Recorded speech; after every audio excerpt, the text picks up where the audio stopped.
Hello everyone. आज हम लोग पढ़ने वाले हैं ट्रांसक्रिप्शन के बारे में, जो कि हम लोगों ने इसके पहले वीडियोस में भी देखा रखा है, डीएनए रेप्लिकेशन। और आज होगा transcription. Now we are going to see the transfer of DNA information into the RNA कैसे होता है। So transfer of DNA information into the RNA is known as transcription. It is the first process in the overall information. ये सबसे पहला process होता है जब DNA से प्रोटीन बनने का काम होता है, तो इसमें सबसे पहला प्रोसेस होगा ओवरऑल में, ये होता है ट्रांसक्रिप्शन।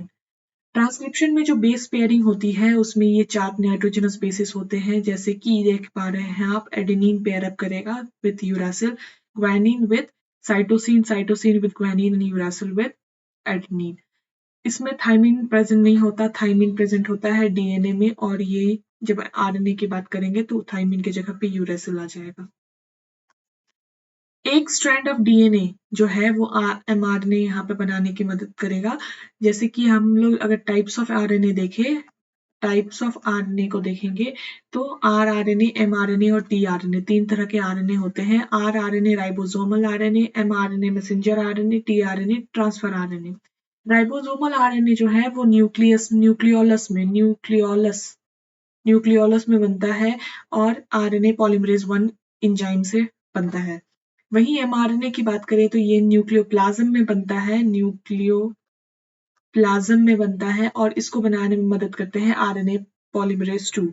और टीआरएनए ट्रांसफर आरएनए जो कि है वो भी न्यूक्लियोप्लाज्म में सिंथेसिस होती है इसकी, और इसका भी जो मेकिंग प्रोसेस है, जो एंजाइम है यूज हो रहा है, वो है आरएनए पॉलीमरेज 3। आरआरएनए जो है ये राइबोसोम में अटैच करने में मदद करेगा, राइबोसोम को बनाने में मदद करेगा, जो अटैच करने में मदद करेगा यहाँ पे आरएनए को। दूसरी है messenger RNA. Messenger RNA information लेके जाता है डीएनए के बारे में, कि डीएनए को कौन सा प्रोटीन बनाना है, इसका इंफॉर्मेशन कौन लेके जाएगा, मैसेंजर आरएनए। वहीं टीआरएनए जो है ट्रांसफर आरएनए, ये प्रोटीन को बनाने के लिए बेसिक चीजें जो जरूरत होती है वो होती है अमीनो एसिड की। तो ये अमीनो एसिड को ये बना के लेके आएगा, पूरे साइटोप्लाज्म में ढूंढेगा कि कौन सा पर्टिकुलर अमीनो एसिड चाहिए प्रोटीन के लिए, तो ये देख लेगा, उसके बाद उस पर्टिकुलर अमीनो एसिड को लेके आएगा। अगर कुछ टर्म्स की बात करें जो हमें डीएनए से आरएनए बनाने में देखने को मिलेगा, तो जो कि है, पहला है सेंस स्ट्रैंड, दूसरा टेम्पलेट स्ट्रैंड। ये टेम्पलेट स्ट्रैंड को ही सेंस स्ट्रैंड बोला जाता है। टेम्पलेट स्ट्रैंड वो स्ट्रैंड होती है जिसके बेसिस पे, जैसे ये 2 स्ट्रैंड है डीएनए का, तो अगर मान लेते हैं इस स्ट्रैंड पे, ये वाले स्ट्रैंड के बेसिस पे ये एमआरएनए बन रहा है, तो इसी को बोलेंगे टेम्पलेट स्ट्रैंड। तो ये डीएनए जो है, ये डीएनए का स्ट्रैंड जो है वो टेम्पलेट की तरह यूज होगा, और ये जो डीएनए का स्ट्रैंड टेम्पलेट की तरह यूज होता है उसी को बोलते हैं सेंस स्ट्रैंड। तो ये दोनों आपस में एक ही चीज है। बट वही एंटीसेंस की बात करें तो डीएनए का एक ही स्ट्रैंड पे ये आरएनए बनता है, तो दूसरा स्ट्रैंड जो रहता है, जो डीएनए का कॉम्प्लीमेंट्री स्ट्रैंड है, वो कोई चीज नहीं करता, कोई भी काम नहीं करता, डज नथिंग, तो it is known as anti sense strand. यहाँ पे एक फिगर के थ्रू आप देख सकते हैं कि ये डीएनए का डबल स्ट्रैंड है, ये आपको दिख रहा है। यहाँ पे जो रीजन है ये आरएनए पॉलीमरेज क्या करेगा, यहाँ पे एमआरएनए को बनाने में मदद करेगा। तो यहाँ पे एक मैसेंजर आरएनए बन रहा है, तो डीएनए के एक स्ट्रैंड से, जिससे वो टेम्पलेट की तरह यूज किया जा रहा है, उसको सेंस स्ट्रैंड या फिर टेम्पलेट स्ट्रैंड कह रहे हैं। दूसरा वाला स्ट्रैंड जो है यहाँ पे, जिसके साथ एमआरएनए पेयर अप नहीं कर रहा, मतलब एमआरएनए जो बनेगा ना वो एकदम सिमिलर होगा इसका। से फॉर एग्जाम्पल, एक स्ट्रैंड में है ATGCC CGAT, ठीक है। वहीं पे अगर मैं इसका एमआरएनए बनाऊं तो ये बन जाएगा UACGGCU और क्या बोलते हैं इसको, A, ठीक है। तो यहाँ पे क्या है, A के जगह पे क्या आएगा, T। अगर कॉम्प्लीमेंट्री में बात करें डीएनए का, डीएनए है ये भी डीएनए है, डीएनए स्ट्रैंड है, लेकिन ये एमआरएनए स्ट्रैंड है, ठीक है। तो ए के जगह पे टी आ गया, टी के जगह पे ए आ गया, जी के जगह पे सी आ गया, सी के जगह पे जी आ गया, सी के जगह पे फिर जी आ गया, फिर से सी आ गया, फिर ये टी आ गया और यहाँ पे ए आ गया। आप इसमें सिर्फ टी के जगह पे इन प्लेस ऑफ टी, यहाँ यूरासिल है mRNA में, लेकिन बाकी सारा चीज सेम दिख रहा है। तो ये जो है ना, ये वाला दूसरा वाला जो स्ट्रैंड होता है जो कि कोड नहीं करता है, वो mRNA के सिमिलर होगा। तो हमें ये ध्यान रखना है, this one anti sense strand, ये कुछ भी काम नहीं करता, डज नथिंग। जो कोड जो स्ट्रैंड काम करता है, जो टेम्पलेट की तरह mRNA में बनाएगा, वो है sense strand. Okay, direction of transcription जो होता है वो भी 5' to 3'। Let's see the transcription unit in DNA की ट्रांसक्रिप्शन कहाँ डीएनए में कैसे कैसे होता है। तो 3 रीजन्स होते हैं डीएनए में, जो कि है प्रोमोटर, स्ट्रक्चरल और टर्मिनेटर। जब प्रोमोटर रीजन की बात करें तो यहाँ पे यहाँ से स्टार्ट होता है, स्टार्ट ऑफ ट्रांसक्रिप्शन। ठीक है, और स्टार्ट कैसे होगा? स्टार्ट करने के लिए यहाँ पे कुछ फैक्टर्स आएंगे, जैसे यहाँ पे आपको दिख रहा होगा alpha, delta, beta, beta dash और ओमेगा, ये सारे हैं जो ये है कोर इंजाइम्स। और इन कोर इंजाइम्स को एक्टिवेट करने के लिए जो काम करेगा वो है सिग्मा फैक्टर।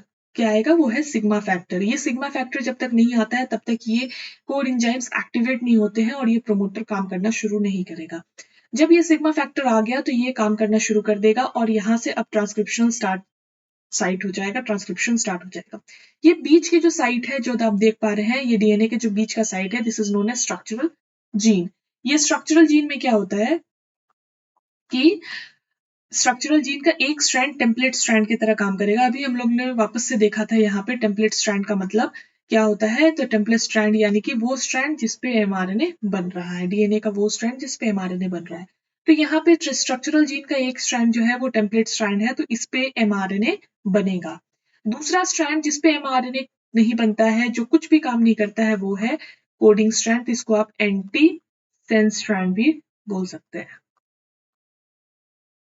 ठीक है, तो ये रीजन में ट्रांसक्रिप्शन होगा, एमआरएनए बनेगा। जब टर्मिनेटर वाला रीजन आएगा, ये टर्मिनेटर वाला रीजन आएगा, तो मतलब कहीं पे तो हमें एमआरएनए को रोकना होगा ना। ऐसा तो नहीं है कि हम एमआरएनए पूरी तरह से बनाते चलेंगे। हमें एक प्रॉपर एमआरएनए, एक मैसेज बनाना है कि हमें एक हेयर प्रोटीन फॉर एग्जाम्पल बनाना है, तो हमें एक पर्टिकुलर साइज ऑफ एमआरएनए चाहिए और वो हेयर प्रोटीन को कोड कर रहा है।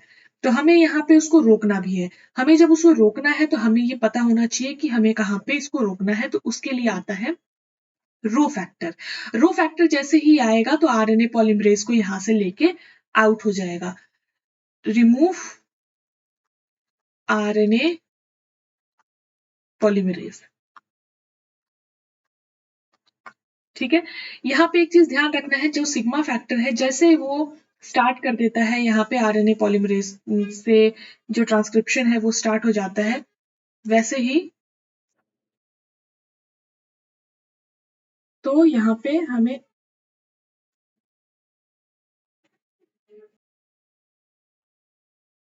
हमें ये ध्यान में रखना है कि जैसे ही सिग्मा फैक्टर स्टार्ट कर देगा यहाँ पे काम, तो आरएनए पॉलीमरेज से वो निकल जाएगा और आगे का एमआरएनए बनना शुरू हो जाएगा।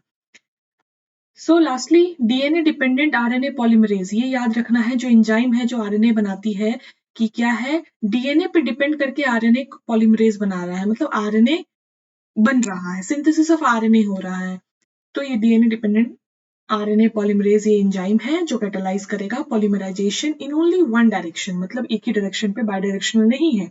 डीएनए रेप्लिकेशन बाय डायरेक्शनल था, बट ये ट्रांसक्रिप्शन जो है वो वन डायरेक्शन है, ये ध्यान रखना है। और कौन से डायरेक्शन में होता है? तो 5' to 3'। जो स्ट्रैंड है जिसपे टेम्पलेट, जो डीएनए टेम्पलेट पे ये काम करेगा, वो डीएनए टेम्पलेट क्या होगा? 3' to 5'।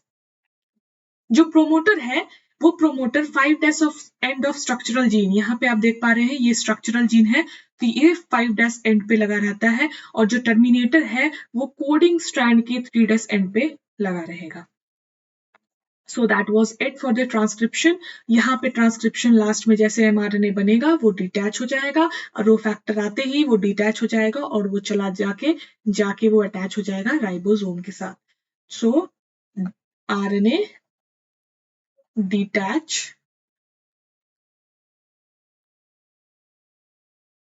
and join राइबोसोम, जहां पे वो फर्दर प्रोटीन ट्रांसलेशन के लिए काम करेगा। So I hope you are clear with this topic of transcription. It was very crisp clear to you. If you like the video, please share and subscribe and like and give support to Kinker Biofilic and Need Biology, join this for the more such videos. Thank you so much.